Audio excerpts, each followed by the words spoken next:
because, you hear a lot of people say, well, I did this, then I did this, and now I'm selling $1 million. And there's, 9,000 steps in between that. It's very difficult to go from idea to prototype. Like many inventors, I went through a process of trial and tribulation and trial and error. Wix e-commerce is the professional platform that enables entrepreneurs all over the world to create and run their online stores and grow their e-commerce businesses. One of those entrepreneurs is Angel Gregorio, who runs thespicesweet.com, a $2 million multi-channel business on Wix. When the pandemic forced so many brick-and-mortar businesses to close their doors, Angel knew she had to pivot to online to keep selling her spices and keep up with the demand from her loyal customers. In fact, in just a few months, she sold over $900,000 worth of spices through her online store, and her last batch sold out in 2.5 minutes. Angel uses social channels to drive special sales and email marketing to update her customers about new inventory and upcoming events. She also uses in-depth analytics to gain business insights and monitor everything in her sales funnel: store management, marketing automations, and detailed payment reports, all from one dashboard. So if you want to succeed in 2021 and grow your online business like Angel did, head over to wix.com/e-commerce today. Ever wonder how the e-commerce brands you admire do it? How they just know the right message to send to the right people at the right time? Guess what? It's not experience. They have the right data and the right tools. They have Klaviyo. Klaviyo's data-driven marketing automation platform is sophisticated enough to power those legendary campaigns from the brands you admire, but they made it simple, easy, and fast enough for anyone to use. Klaviyo helps brands easily create personalized, multi-channel marketing campaigns using the most powerful asset: your customers' data. Klaviyo integrates with all leading e-commerce platforms, helping you use your customer data in real time to send more relevant email and SMS automations. Plus, building a marketing campaign is drag and drop easy. You can get started with your first campaign in under an hour and easily build from there with Klaviyo's best performing templates. Klaviyo gives you all the power of an enterprise marketing automation platform and none of the complexity, so you can compete with the big guys. No wonder more than 65,000 brands can't get enough. To get started with your free trial of Klaviyo, visit klaviyo.com/uncensored. That's KLAVIYO.com/uncensored.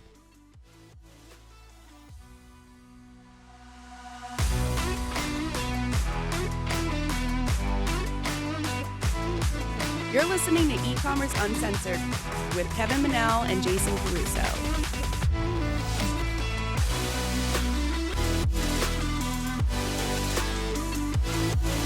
Hey everyone, and thank you for joining us on another episode of E-Commerce Uncensored.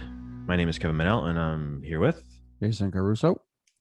Today we're joined with Donny McCall, who is the inventor of a product called the Invis-A-Rack, which I saw on Shark Tank several years ago. And I specifically, I mentioned in the podcast, but I remember he was so set on making his product in the USA. And this podcast is a little different than ones we've done in the past. I think, Jason, it's like we usually talk about the marketing aspect of things and things in email marketing, Facebook ads. This was more about manufacturing. So I think you guys can get a lot of value out of it, just learning the whole process that they went to make sure that they could make this in the US. Yeah. It was a little crazy. We had 3 people on, but I think we actually made it work. I mean, Donny spoke the most, the inventor. So I think we made it I was work. a little concerned about that because I know we've been on and people talk over each other and you're like, who's going to say this? Who's going to say that? But it went really well. I mean, Scott Moyer and it's Josh Nichols from DZ, and they gave some good insight on their manufacturing business and things like that. So it's been an interesting interview. Like I said, a little different. Hope you guys enjoy it. Here's our Here's our interview with Donny McCall, Scott Moyer, and Josh Nichols. Hey, Donny, Scott, and Josh, how you doing today? Thank you so much for being on the show. Thanks for having us. It's exciting. Yeah. So, Donny, let's start with you. Why don't you give us a little bit of a background story about the product, how you invented it, and how you actually first started with it? Okay. Well, my name's Donny McCall, and I live in a small town in North Carolina. And the invention process basically happened. I owned a construction company where we did small to medium-sized remodeling projects and that sort of thing. And as a small builder, normally your work truck is also your personal truck. And so I could never convince myself or my wife that, putting a ladder rack on the truck that we would be driving to some events and stuff like that would also be feasible. So for years, it was just a process of how I would have to carry a long ladder compared, to different things or materials or whatever. And one day I was driving down a scenic byway here called the Blue Ridge Parkway, and it just came to me. I said, well, if that could fold up, if I could get some vertical arms to fold up, some horizontal arms to fold up and lock together, I mean, that's what I need. And I had some of my employees in the truck with me. I talked to them, have you ever seen anything like this or heard anything like this? And they said no. And so I went home and this was 2005. And so I started doing some research and that kind of thing and looking for it, because I was like, man, I'd pay at least $1,000 for it if I could find it, because it's exactly what I needed. I don't need to carry thousands of pounds of material at times. I do need to carry a 22-foot long board or a 40-foot ladder or something on occasion, but not all the time. So I started looking and it didn't exist. And so then I started talking with my wife and said, well, I've had other invention ideas and I've never gone to fruition with any of them. So should I try something new? And she thought, well, it would be a good idea. And if it could save the looks of the truck but be functional, that would be great. So I started doing more research into patent processes and looking for patents to see if anything existed. And though there was some prior art, just like there is with basically anything out there, looking at the claims and things like that, what I wanted mine to do, it didn't do. So I felt it was I could move forward with that, and so I did. And thank God, I've not been charmed throughout this whole process by any means, but I did end up finding a patent attorney that cost me a lot less than what some of the larger firms and stuff like that were quoting me in pricing. And I'll always remember that he said, I've been an attorney for the people. He said, I've never been a part of a large group, and nor did I want to. I don't play golf, so I don't need to be a member of the country club or anything like that. So it was a good process, but it took a while to happen. And I had filed a provisional patent by myself basically in 2005. And then by the time I found him and got everything kind of going, we put it in 2006, and it still ended up taking about 3 years almost to be fully accepted. But got the claims in there that I wanted and that sort of thing. So that was one part of the process. The next thing was I've created something that didn't exist. So, and I'm not in the manufacturing business, or wasn't at the time. And so it was trying to figure out what those next steps were. And like many inventors, I went through a process of trial and tribulation and trial and error. And so long story short, I ended up finding a guy that designed something that could be made in a machine shop, but it was not going to be production worthy. But I ended up having one made and put on my truck for about $3,000, as a matter of fact. And then used it for a couple of years before I ended up meeting a guy. And I talked about it a lot and folded up and showed people and jumped up and down on it all the time and how proud I was of it. But ended up getting to know a guy that helped me build a business plan and an investment portfolio kind of a thing to try to seek some investors. And so we ended up taking some on, and really just enough to kind of get all the product up and going. And it ended up being a process that if I could have designed to made materials in some things like hardware, but everything I ended up designing and making, unfortunately, had to be custom made. So every part of Invis-A-Rack is basically custom made, except for the snap pins. But other than that, we got it up and going, and I ended up taking it to a trade show out in Las Vegas in 2010, and won several awards for the product as the best new product of the year, a couple things, and then Do you want me to go ahead and get into Shark Tank now, or Well, that's kind there's of a couple. Yeah. Let's. There's a couple things in there. Number one, the minute he told me he didn't play golf, he'd be out because I'm a big golfer. That's the first thing. No, I You do don't play golf. But, No, him, oh, you're the attorney. Get out. Yeah. You don't play golf. I want you out. That's number one. Number two, I'm moving down to the Carolinas from New York. I was gonna go to. So you're not starting with Florida first and then coming back? No. We lost you. You cut out, man. Your microphone cut out. How about now? Oh, that's better. Yeah. Okay. So I was gonna go to the Wilmington area, like everybody else seems to be going, and I actually decided on the Carolina Forest in Myrtle Beach. We just liked it better. But that's number two.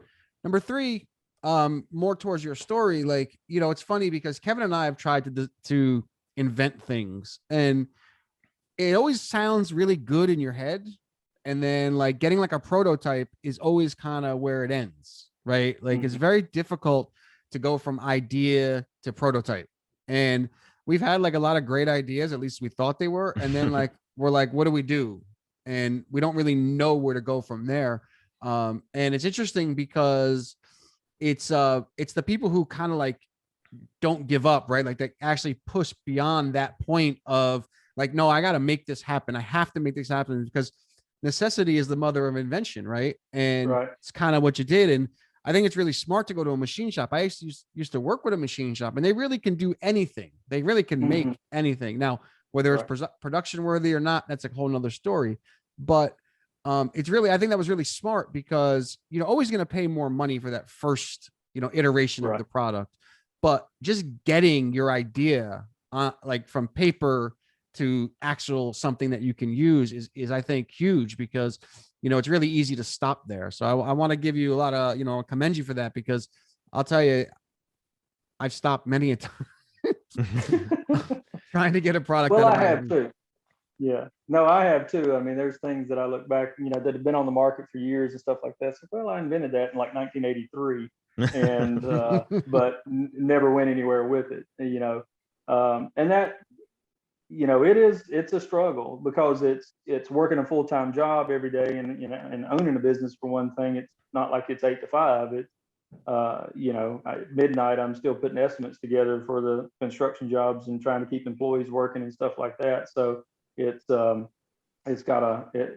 takes a while, and sometimes it ends up going on the shelf a little bit for a little while, and you have to resurrect it. And if it's something that you're really passionate about and think it has a good potential, if only for yourself, that if I never thought I'd pay $3,000 for a ladder rack, but I'm glad I did for that first one, because it was the thing that, again, I used it for a couple of years and hard tested it in many different ways to I do remember the one time I said, okay, I was getting material for a deck project, and all the 4x4 posts, all the decking, every piece of it. I said, I'm gonna put it on top of this rack, and it was going way up into the top of the mountains. I'm on the opposite end of Wilmington in North Carolina, up in the mountains, but probably had a couple thousand pounds on there, more than I should have carried on there for sure. But it worked, and it worked beautifully. And then when we loaded that job out, all the tools and stuff went into the bed of the truck, and the long material went on the rack. And it's kind of like having a 4-wheel drive. I've said many times, you only need it. You only use it when you need it, but thank God it's there when you do need it. But when you need it, you really need it. Right. So you got a question, Ken? Yeah. So I'm just really curious about the machine shop thing, because obviously, Jason, you just said you have experience with it, and I'm like Jason. I'm sure a lot of other people listening have these ideas that they need to make that prototype. And you said you found somebody who in a machine shop. But what does that process look like? Is that something that you just go to a machine shop and say, I have this idea in my head, and they draw it out, or is that something you draw on a piece of paper that you have an idea? You just talk about that a little bit? Sure. Well, for me, and again, it was getting to know somebody that ended up knowing somebody else. So I knew a guy that ended up never fully fleshing out his patent with the attorney that I ended up using, but he knew that attorney. So he and I, that's how I got to know him. Well, I didn't really have a whole lot of art except for napkin sketches and what I wanted the product to do when I ended up talking with him. Well, he ended up knowing a systems engineer that had moved to North Carolina from Houston that had met him at the IHOP or something like that. And they struck up a conversation, and he said, well, I don't know if he's any good, but you could talk to him. So that's where, with the first prototype anyway, when he and I met, and I said, look, I've got almost no money, no connections. I don't know where this is going to get made or anything like that. But, I've got an idea that I want at least to get some drawings that could then be made if I can somehow afford to be able to do it. And he was just a super nice old guy, didn't charge me very much money to do that, and took it on as a project. Got to know him and his wife a little bit, and unfortunately she died of cancer while we were still in the process and that kind of thing. But he knew that it was not going to be production ready, but he was drawing something that he knew could be made, and that was kind of that difference. And then once that one got made, I knew that it would need to be. He and I actually disagreed quite a bit on a couple of issues, and one, that he wanted to make it out of cast aluminum versus aluminum extrusions, and so we went back and forth on that a little bit. But ultimately, I kind of went my own path after that. When that was done, I mean, he was not equipped or wanted to really kind of move forward with the continuation just because of his age. It wasn't because he didn't like me. We talked quite a bit, but there was processes that I had to then go to. And what I ended up finding was a industrial designer, and that was making medical equipment. And, I've often said that the dumbest part about me is that I don't take very good notes on anything. So how this one step led to the next step is not as clear as I wish it were sometimes. Because you hear a lot of people say, well, I did this, then I did this, and now I'm selling $1 million. And there's 9,000 steps in between that they don't get to flesh out a whole lot. But so then I ended with that industrial design. Sorry, Jason's mic. He's trying to talk, but he's not working here. I'm gonna just shut up. It's cutting out. You're out. I can't hear you. Sorry, Donnie. That's all right. Well, so from there, he got me. He was familiar with aluminum extrusions, and he got me to where it was about 90% complete. And then I happened to meet a guy that knew a guy that I had actually taught for his class one time, that he used to work at our pipe factory up here, and remembered buying extrusion clips from a guy that sold material. But he said, but I think he ended up buying a business in Winston. And so he gave me his name, and I just started searching that guy's name. And at that point, I ended up going down and meeting with this guy in Winston-Salem, and he ended up becoming my mentor, and just kind of took me under his wing, taught me about aluminum extrusions, how the different weights and structures would be depending on where you put the material, where you took material out of, where you were saving costs, injection molds with how the cavities worked, and those kind of things, buying and sourcing hardware and paper products and stuff like that. And so he was a wealth of information. He didn't invest anything, but he was always there with a question or with an answer for a question that I had, and spent a lot of time with me. And so I was really very grateful for that. And then I ended up using, I didn't end up using his plastic injection molder, but I did end up using his extruder. And so I took the designs that I had up to the extruder in Ohio and said, I think it's ready, but you're going to have to let me know. And of course, their normal protocol is they have engineered drawings that they build from, and they don't have to do any additional process, basically. But they were a fantastic group to work with. That they refined the sketches to make sure that everything had the clearances and the tolerances and all that sort of stuff, and knew the aluminum, very intimately, to know what alloy we were going to use and how that was going to react with heat and treating and that sort of thing. And so really took became a good relationship with them, so that I could not necessarily be hands off, but know that what they were going to extrude would end up working together.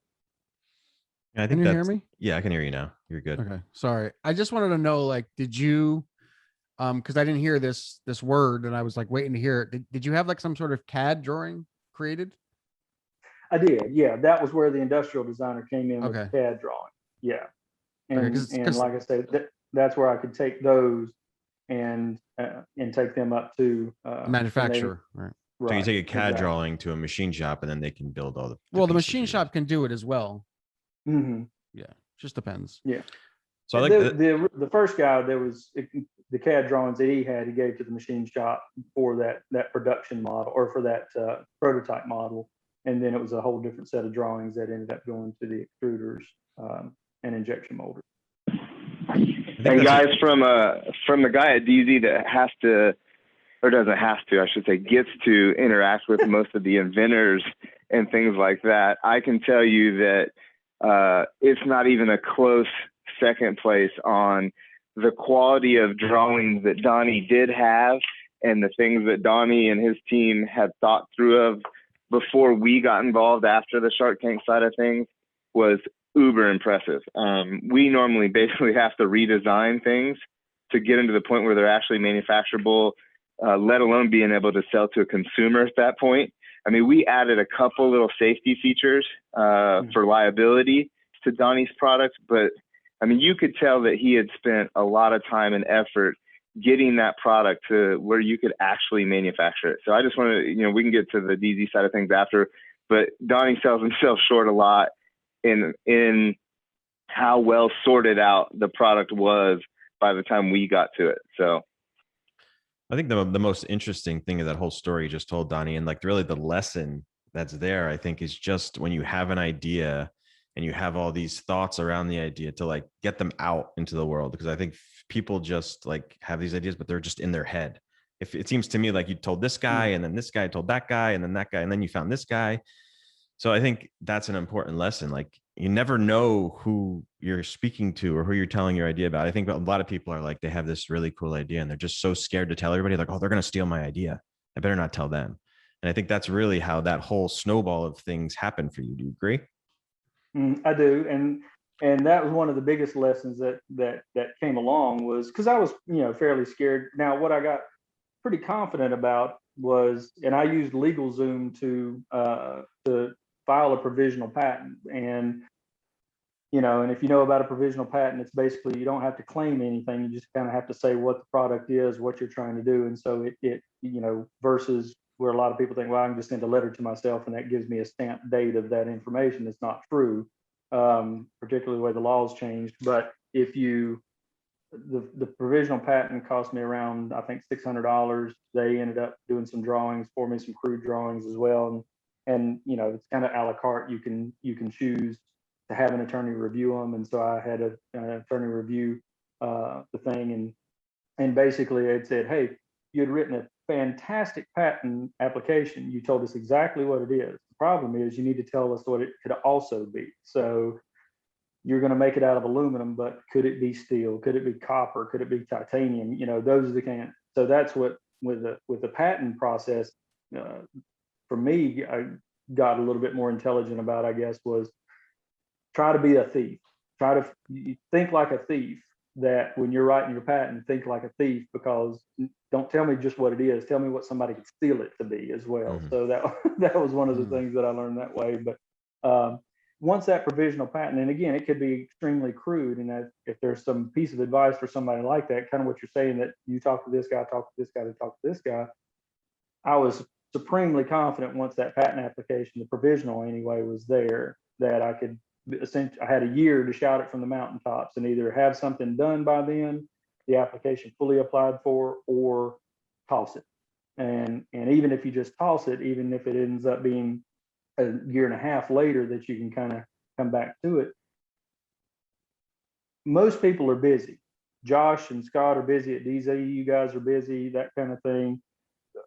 A machine shop guy is busy. he doesn't necessarily care that you have a fantastic product. He wants to know if you need his services for whatever length of time, and then he's got to move on to the next thing. It's a very rare occasion that someone actually steals something from you. Yeah, and it's hard to do, right? Mm-hmm. Like if you don't have a passion for it, you're not going to just go steal it just to steal it. It gets stolen like after it's in production, like after it's out into the world.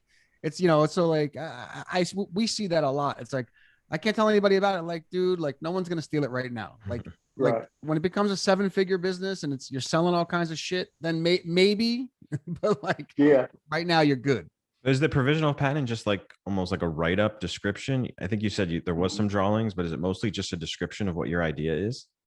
It is. It's just mostly a description of what, and you try to define each part of it and that sort of thing, and how it then comes together, how it works as a process. And again, my patent attorney, he said he didn't have to edit very much with the actual application part of it. His in that probably saved me the thousands of dollars that most people would have to pay, was that I took the time to read other patents and how they had explained things, and then to write mine out so that that I could think through all the process of that, thievery to say, okay, if it needs to be this, then what could it also be?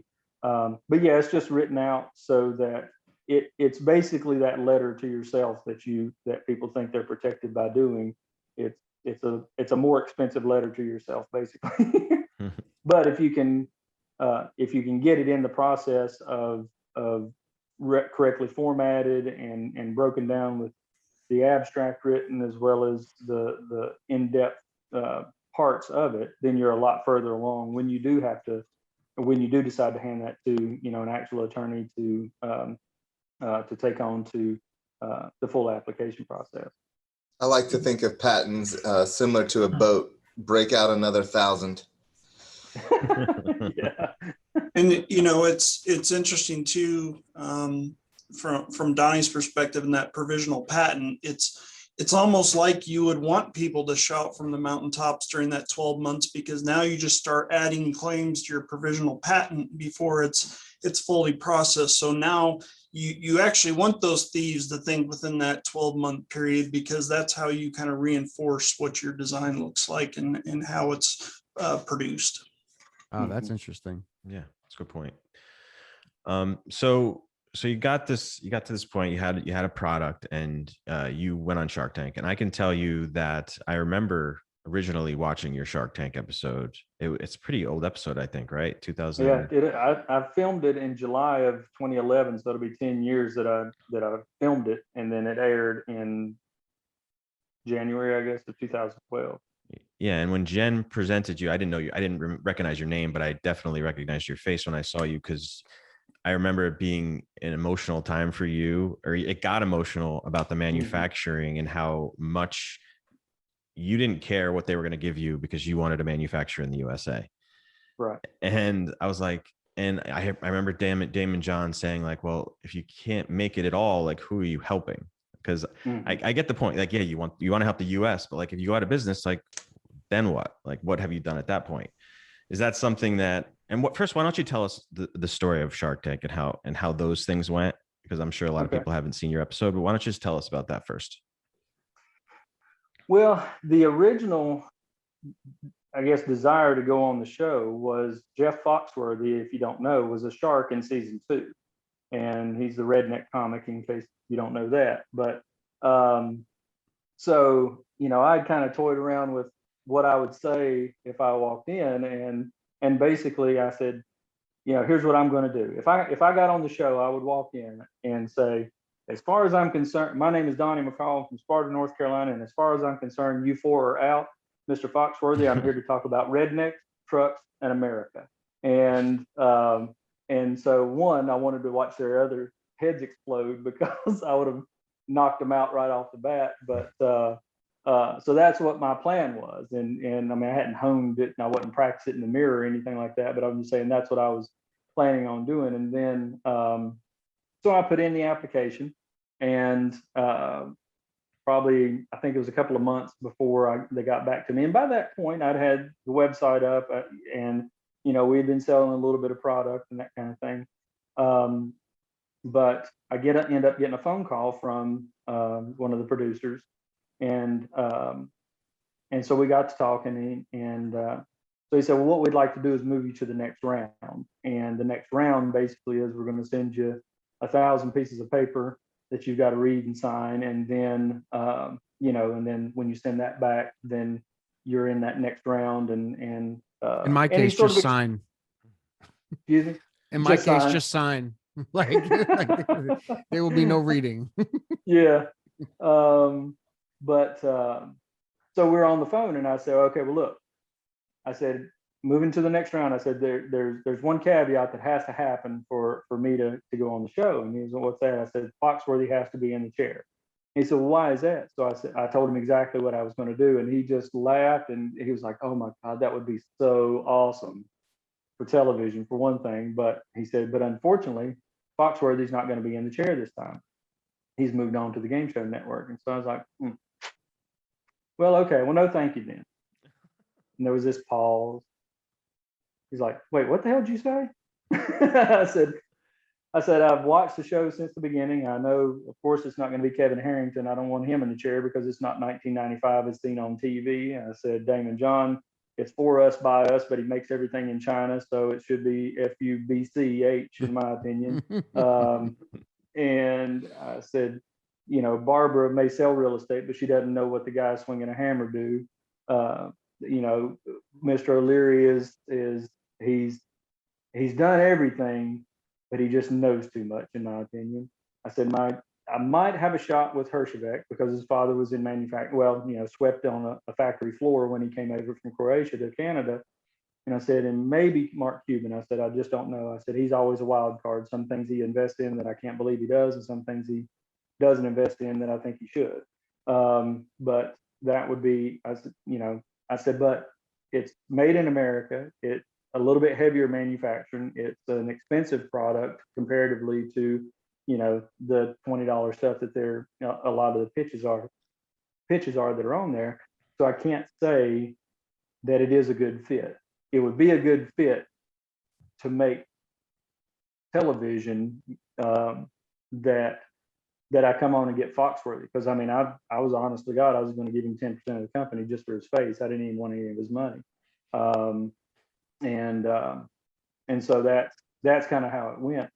And he said, well, it sounds like you've done all your homework and everything. He said, but Donnie, it's such a great product, and you seem pretty clean in the videoing that you have done, that it sounds like you're able to, you know, speak in front of the camera and stuff like that. That's why I can. I said, but that's not the point. I want to get the product off the ground. You know, I know you're trying to make television, but I'm trying to do something here. And he said, well, no, that's the case. You know, it is what it is. When they walk in he said, it is television. So if everybody got a deal, nobody would watch. If nobody got a deal, nobody would watch. So there ends up being a balance that you want to have.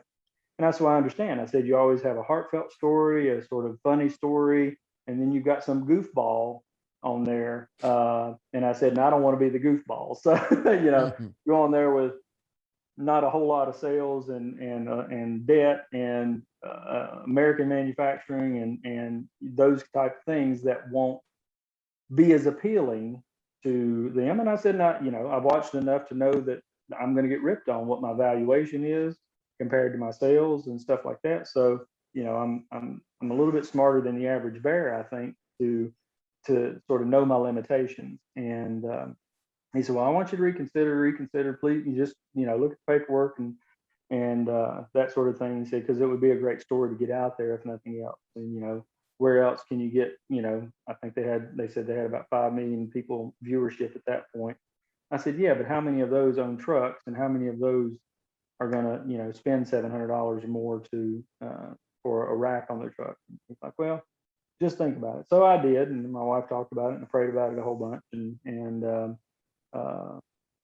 ended up talking. I had a business attorney, not my patent attorney, but a business attorney, and gave it to him, and he said I wouldn't give him a damn thing, because there's also in the provision that you are basically giving 5% of your company as an option to Sony or Mark Burnett Productions, that if they put you on the show for the next 2 years, they have a right to exercise an option for that 5%. So, and my attorney's like, they don't deserve it. And I'm like, well, somebody could invest 50 grand right now and own 5% of the company, and I'm not gonna, and 5 million people are not gonna see it, And so we had a little bit of back and forth that way. He said, well, it's up to you. You can do what you want to. And I said, the biggest thing about that was, if it turns into $100 million company, then I'm glad to give 5%, because they did get me off the ground. They did get me in front of the people that I need to be in front of,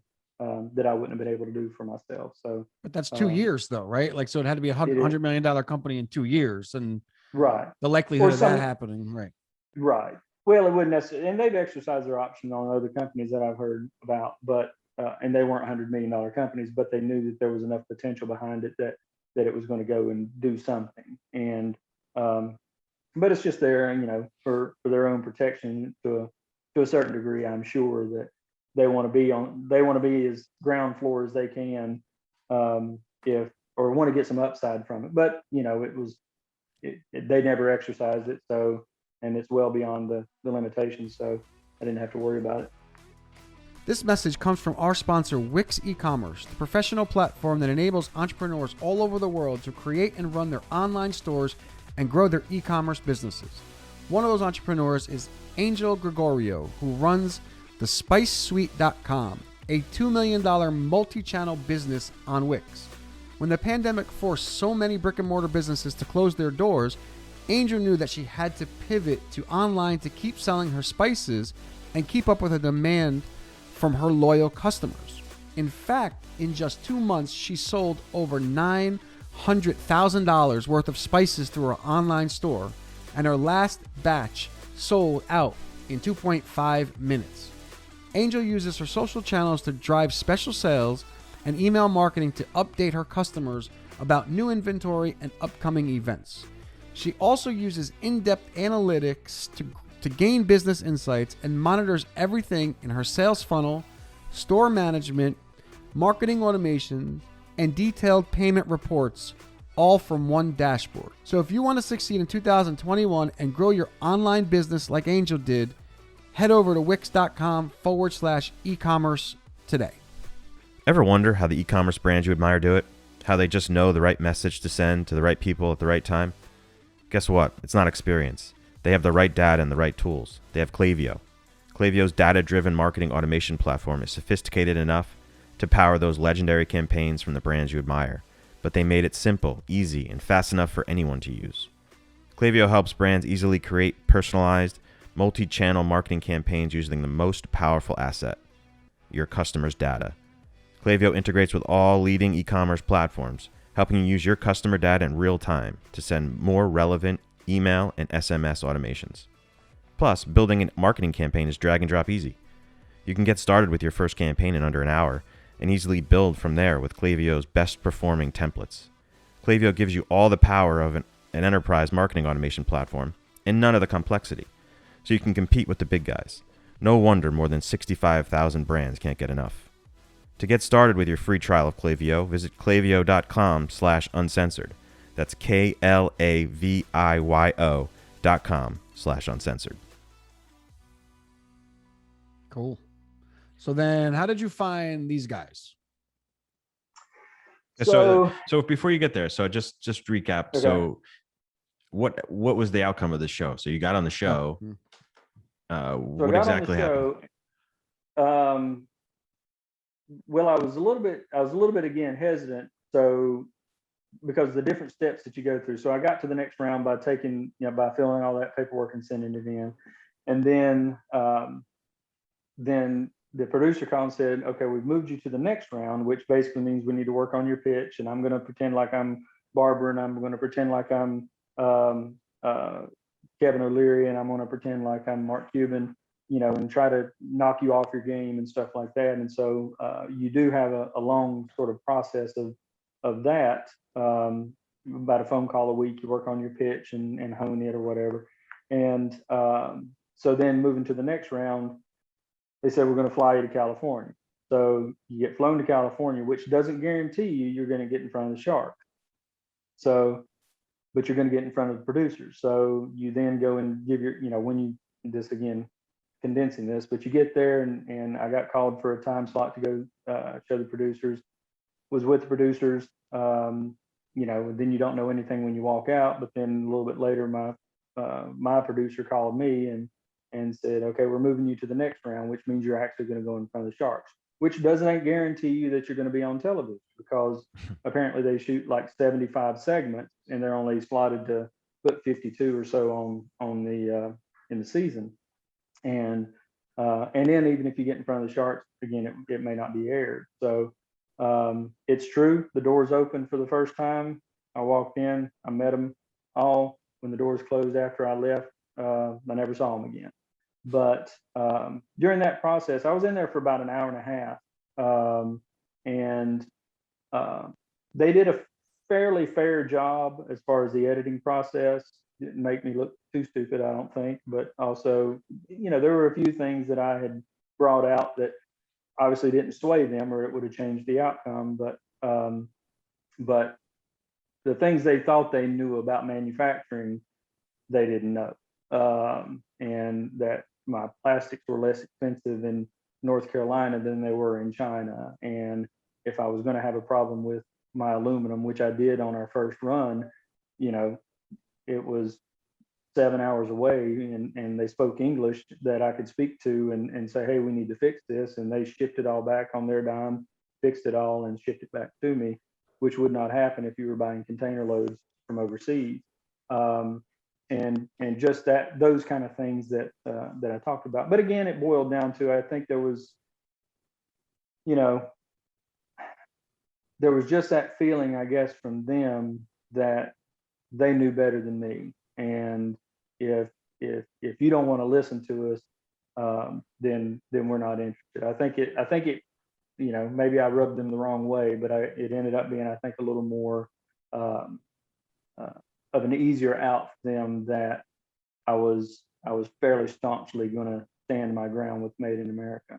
And what was interesting, some of the things that they edited out, and I was just, you think about Hollywood, and because Barbara, when she went out, she said a couple of things that, I think you're particularly, what they showed anyway was that, you're particularly set on this, and that's just not a good partner to have, and so I'm out. She did about a minute rant on not liking me one bit. And I was like, good Lord, I don't believe you. I don't think you're honest. I don't think you're this. And I'm like, you don't know me at all, woman. But anyway, I didn't say that back. But when they edited it and had it on the show, because they were live tweeting during the show as well, she was God, it pissed me off so bad. She was saying what a man of integrity I was when that kind of thing. When they edited out the version where she said I didn't have any integrity. Funny how that works. I'm sure those Yeah. they're not too used to hearing, someone so firm and not feeling like I don't need your money. I'm going to do it my way. Like, I know better than you Right. guys. I don't need your money. So obviously you stuck to your guns. And to Jason's questions, like, how did you end up keeping this all in the US? I know we have the DZ guys, we have Josh and Scott. So how did they get involved after the Shark Tank? Well, I don't think Josh saw the original airing of the episode, if I'm not mistaken. Is that right, Josh? You saw it Yeah, that's correct. It was Saturday I think it was like a month or so later.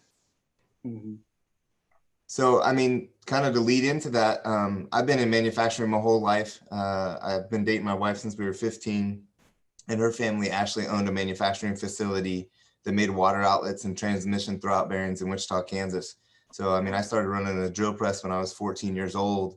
And I've been in manufacturing pretty much my whole life. So I know how it works. So I was sitting on the couch with my wife and my 3 daughters, and Donnie came on, and I watched the episode. And when it got to the point of back and forth between Donnie and the Sharks, I picked up instantly on the posture that Donnie was putting off. I could tell there was something else going on. There was some tension in the air. And when they started laying into him about manufacturing and taking it to China, and Donnie stood his ground, I literally got goosebumps and started telling stories to my daughters about the difference between manufacturing things in America and in China. And we do business in China. We've had facilities that we own in China. There's a time and a place for everything. I learned a long time ago, you never piss off a millionaire, or especially a billionaire, because you never know when you might need them. But not one of those sharks has a clue on what it takes to make an extrusion die. Not one of those sharks could tell you how many actions are in one of Donnie's injection molds. They just don't know that process.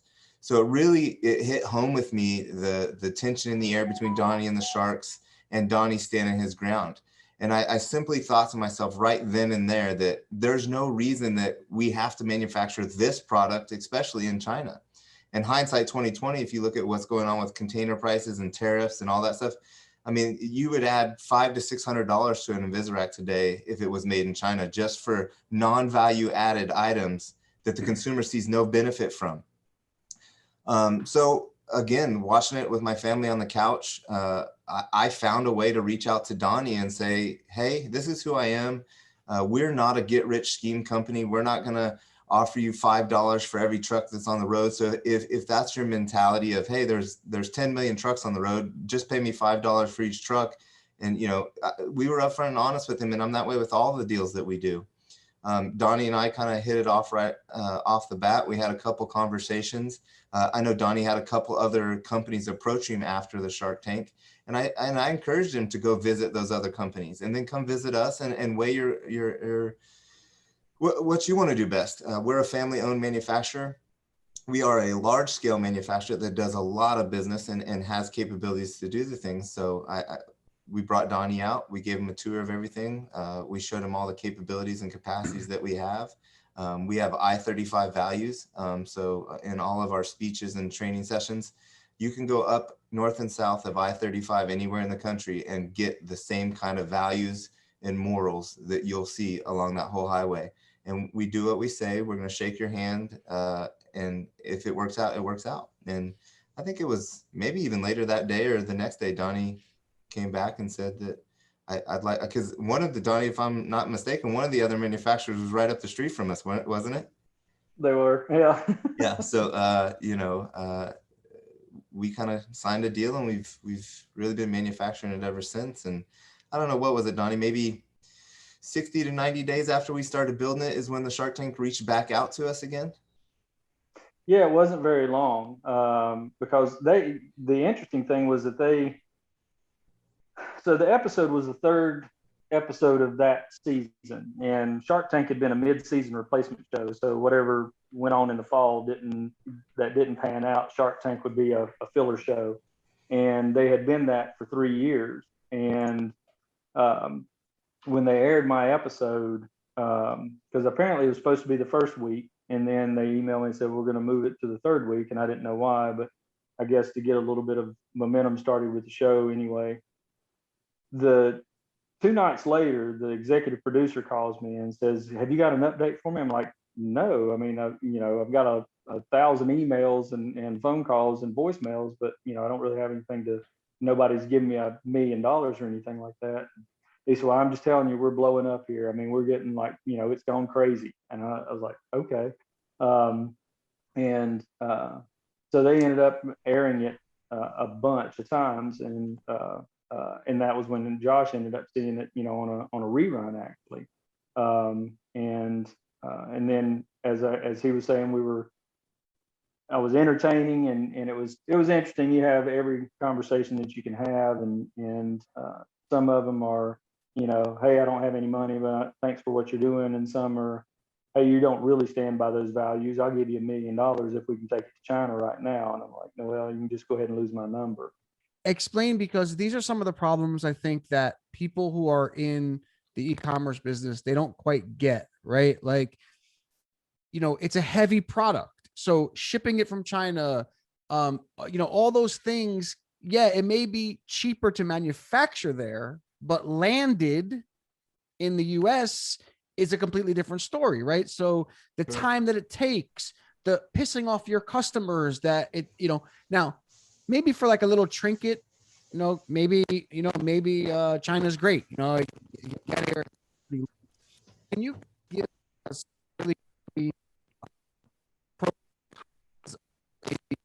Your mic keeps breaking up. Yeah, Kevin. Basically, I think he's just. I going- get the think- gist of it. Yeah. yeah. I mean, it comes down to, like you said, what product it is. I mean, if you look at today and some of the struggles that we're going through, because we get containers. I mean, we're getting 2 to 3 containers a day in some cases from China. But a container has gone from $5,800 a month ago to $14,000 to $16,000 a container today, because the demand is so high right now. There's such a backlog at all of the ports. So if you take a product like Invis-A-Rack that weighs, 70-ish pounds in a box ready to go, and you fit 200 to 300 of them, maybe 400 in a container, and you take $5,800 divided by 400 versus $14,000 divided by, it's a huge difference. And in the previous administration, there was a 25% tariff put on those type of products from China as well. So not only do you have the tariff that you have to play into, you've got the shipping cost of that and the holding cost, because you're having to buy more than just-in-time inventory. So if you look at all of the factors that are being faced by products that are imported from China today, there is a tremendous amount of retail value that adds no value to the consumer.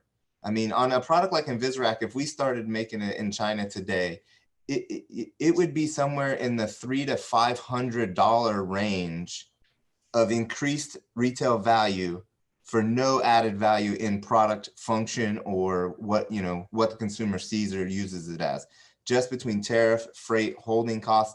Containers at the beginning of the year were 28 days from China to Long Beach. Today, the average is 70 days to get it here and unloaded.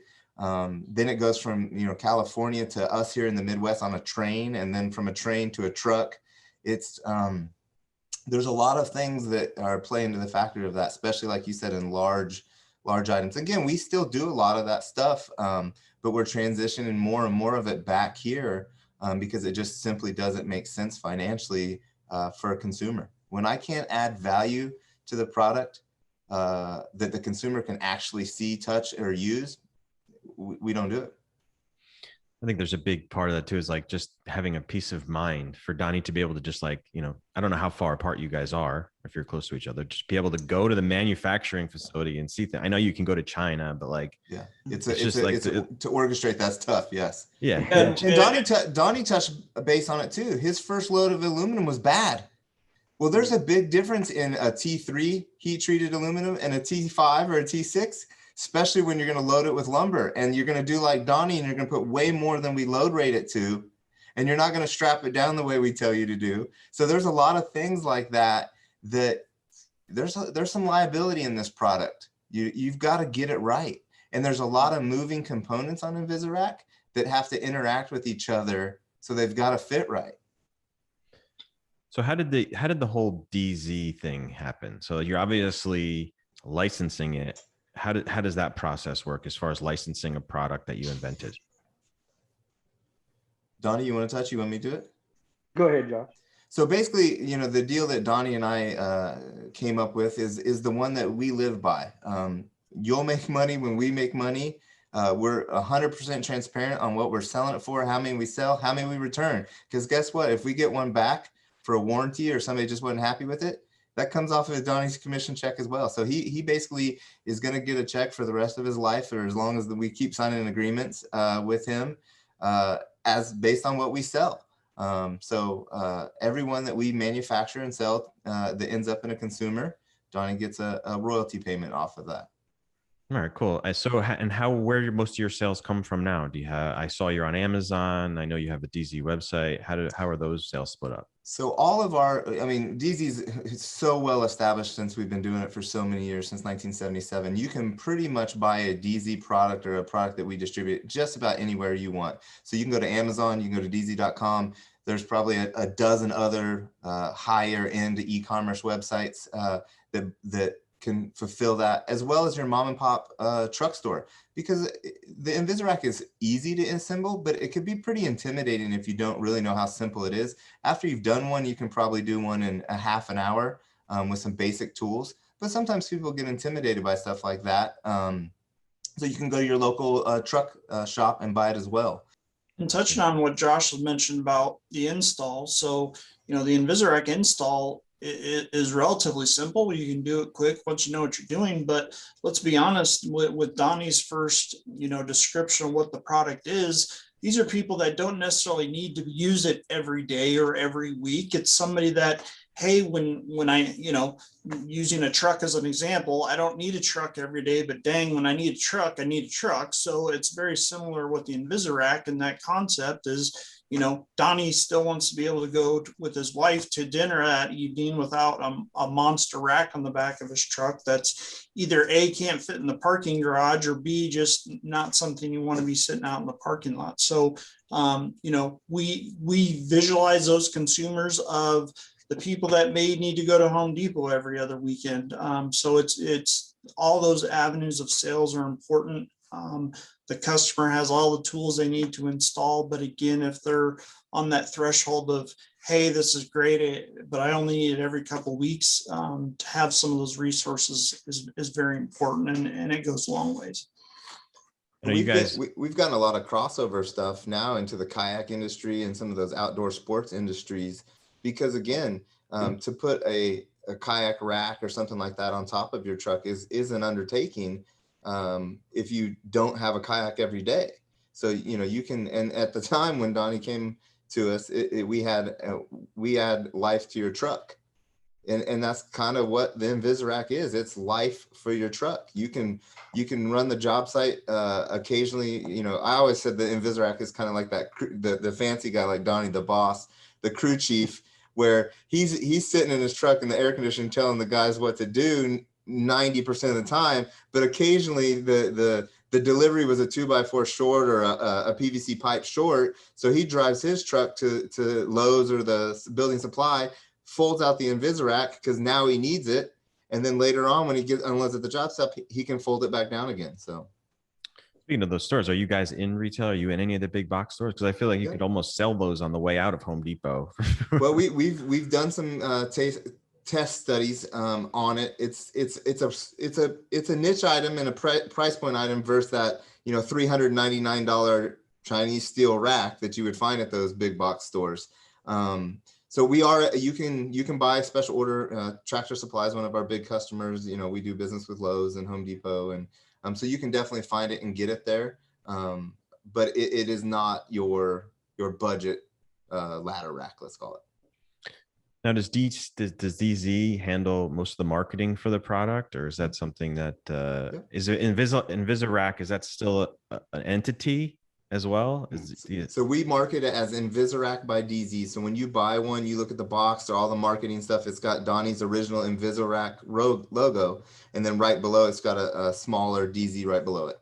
And even that, going as far as your original tagline is to invisible to invaluable. So that kind of says it all.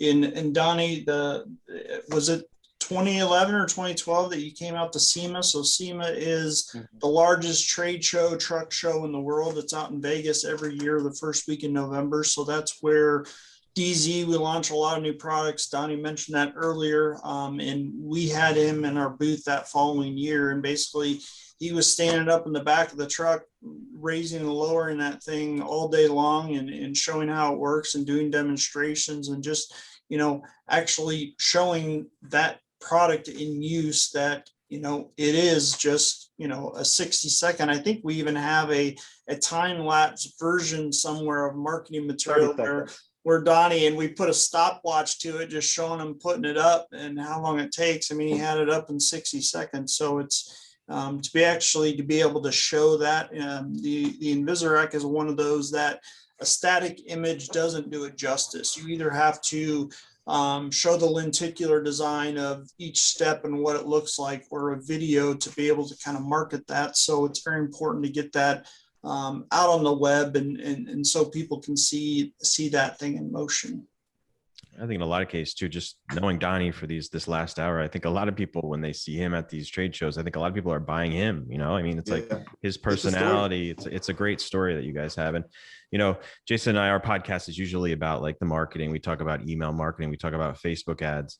And like, I think this manufacturing part is a really big part of it too that we don't really talk about it that much. So it was really cool to hear that and how the whole thing came to be through the manufacturing. So Well, that's really what the Shark Tank follow-up really was, us thumbing our noses at the shark, and the producers even kind of encouraged us to thumb our noses at the sharks.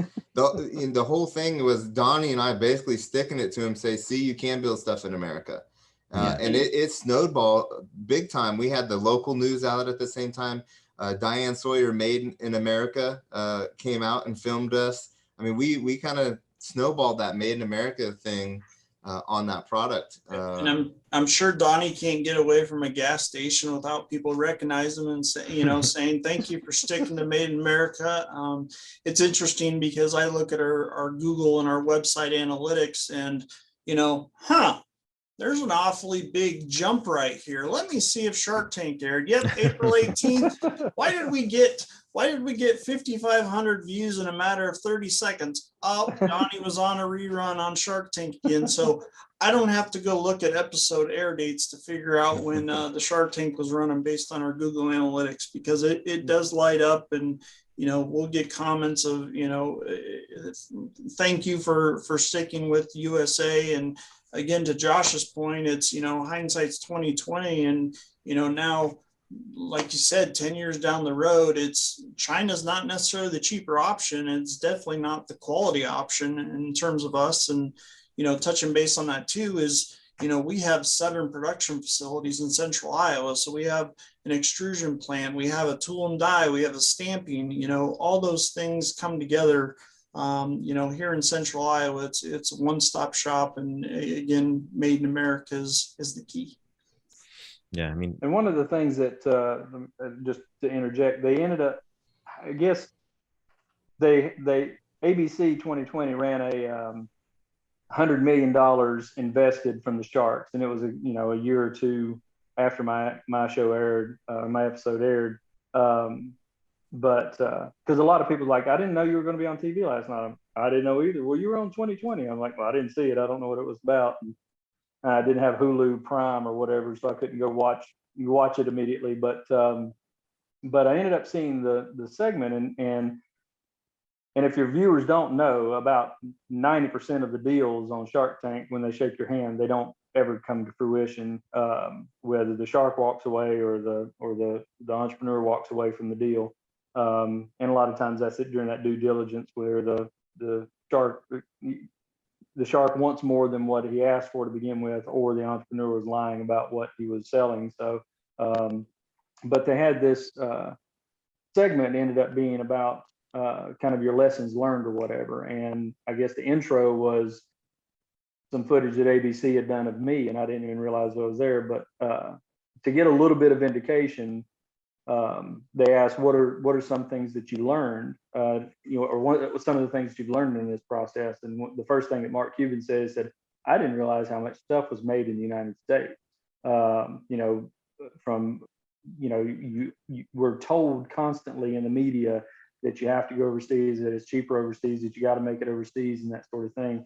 But he said, I just didn't realize that, there was so much of what you don't even think about what you're using, whether that's windows or just anything, John Deere tractors for that matter, or whatever, are made in the United States. I mean, DZ makes, I think, you got a goal of 1,000 toolboxes a day or something like that. So there's, 300,000 or 400,000 truck toolboxes being made in Iowa on a daily basis, going to their various vendors and or customers, that sort of thing, that you just don't realize. And I think, I hope I opened an eye a little bit. I may not have marketed myself well enough to go out and be that Made in America guy that could, go give speeches or whatever. But, it did shed a light, I think, in a lot of ways, that what we're being told is not always true.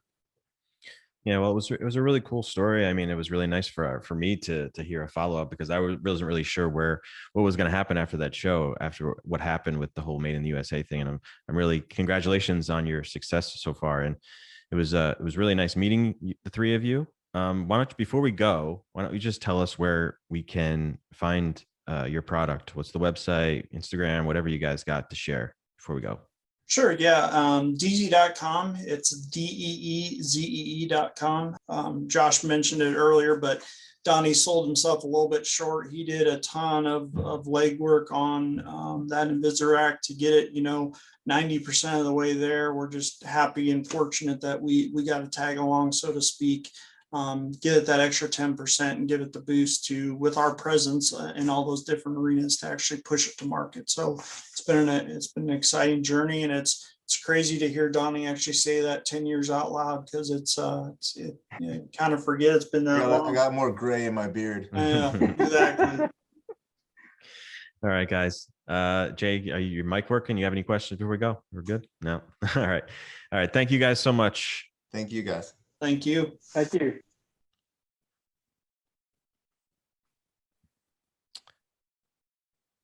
Another interesting conversation with those guys, man.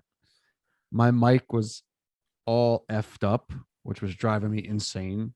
I was trying to interject a couple times. And yeah, because they kept telling the whole story without us having to. It was interesting because they almost had a conversation amongst themselves for a while.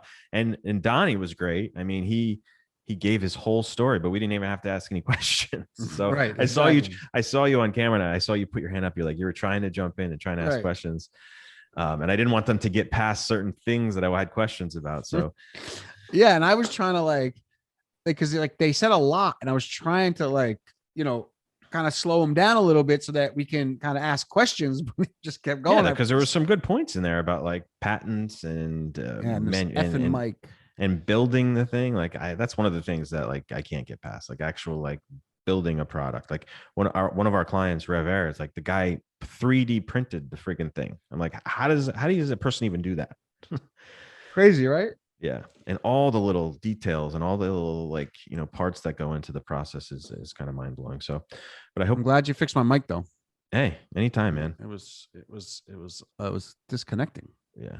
It was nice to not hear you for a little bit. It was kind of nice. I'm sure the audience appreciates the mic malfunctioning. Right. Yeah. Well, I mean, obviously you didn't want to stop anybody, so maybe they didn't. All right, guys. Thank you so much for tuning in. As always, you can check us out at ecommerceuncensored.com. We'll talk to you guys real soon.